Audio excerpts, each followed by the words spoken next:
咁你係咪需要陪伴嘅人呢？我絕對需要陪伴嘅人嚟係嘛？㗎。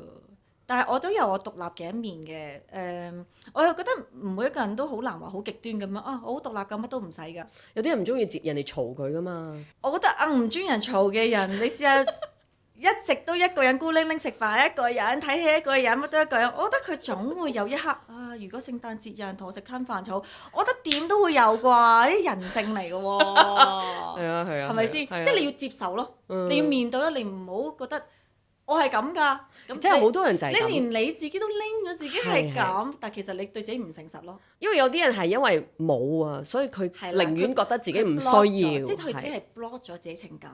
但係我唔係話要你去即刻要開，起碼你知道咯。你要 awareness 到自己啊，我係有啲嘢係唔係唔想，只係我因為冇，我去選擇保護自己去 block 咗啫。